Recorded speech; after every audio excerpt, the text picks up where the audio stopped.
You know, what happens when good, hardworking people are just pushed to their absolute limits? Well, today we're going to dive into that very question by looking at two really powerful moral stories from Hindi folklore.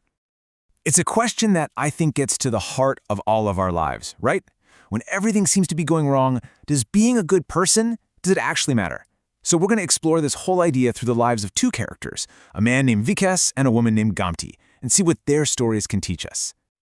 All right, so our story really begins with this just crushing weight of the world on our two main characters. Let's step right into their struggle against the cold, and I mean that both literally and, metaphorically. Okay, so I want you to just picture this. A winter so bitterly cold that the air feels like needles of ice piercing the body. I mean, wow, this is the world that Vikas, a poor vegetable seller, is living in. His family is just shivering inside this tiny tin hut with absolutely nothing to protect them from that brutal freezing cold. And you can just feel the sheer desperation in what his wife, Nima, says. It's not just about being cold. They're out of firewood, there's no food for their kids, and there's zero money coming in. I mean, we're talking about a complete crisis of survival. And Vikas isn't the only one going through this. In a very similar struggle, we meet Gamti. She's also a vegetable seller.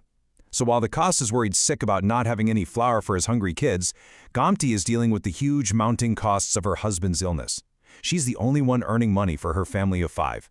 It's just, both of them are completely trapped by circumstances that are way beyond their control. So what happens when you think you've already hit rock bottom, and then the floor just gives out from under you? Well, this is that moment. This is where hope starts to run dangerously low, and our characters are tested in ways they never imagined.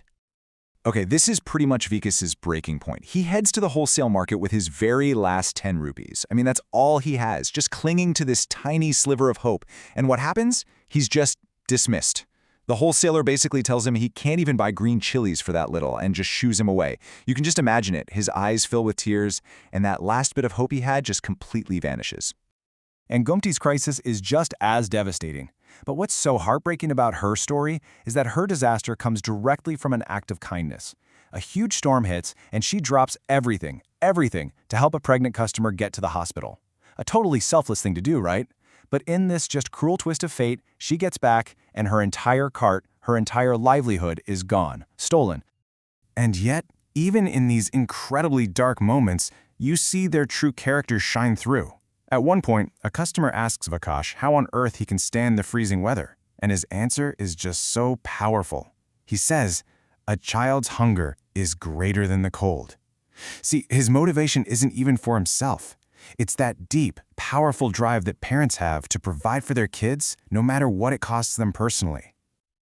But then, just when everything seems completely and utterly hopeless, the story takes a turn. A moment of compassion shows up out of nowhere, an unexpected helping hand that is going to change everything. You know, it's a question I think we all face at some point in our lives. When you've lost it all, and you know you've done nothing wrong, where do you find the strength to keep going? Well, for Vikas and Gamti, that strength came from the kindness of other people. For Vikas, it wasn't some big, flashy miracle.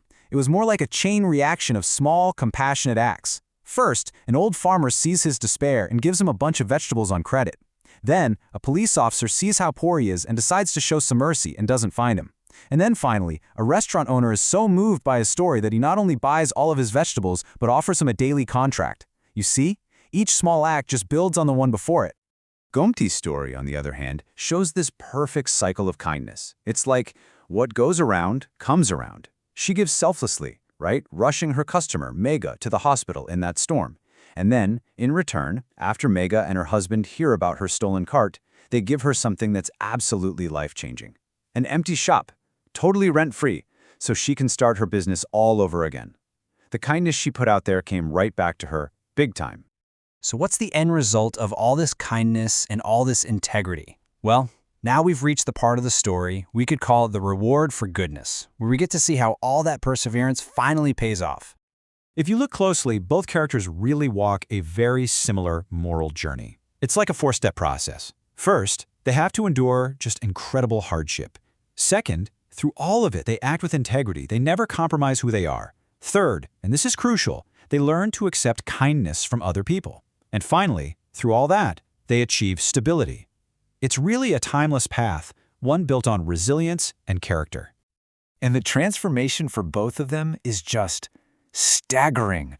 I mean, look at the before and after here. Vikas goes from having a broken cart and totally empty pockets to having a steady income, being able to buy food and warm blankets for his kids. And Gomti, she goes from a stolen cart and a sick husband to owning her very own thriving shop, all while her husband is getting better. Their worlds are completely 100% different. You know, Vikas himself really says it best. He has this moment of realization where he thinks, I understood today that hard work and truthfulness never go in vain. And that's it, right there. It's that powerful understanding that even when it feels like the whole world is against you, sticking to your principles will eventually see you through. So after hearing these two incredible stories, what's the big takeaway? What can we really learn from all this? Really, at its core, the message is one of just profound hope. It's that courage and hard work, those are the tools that we can use to carve our own path through pretty much any obstacle. These stories teach us that, yeah, hardship is a part of life, for sure, but it never ever has to be the end of the story. And that really leaves us with one final thought to chew on. The Vikas and Gomti weren't saved by some big divine miracle. They were saved by small, simple human acts of kindness, a farmer's trust, a customer's generosity. And it really makes you wonder, doesn't it? How could one small act of help from you completely change someone else's story?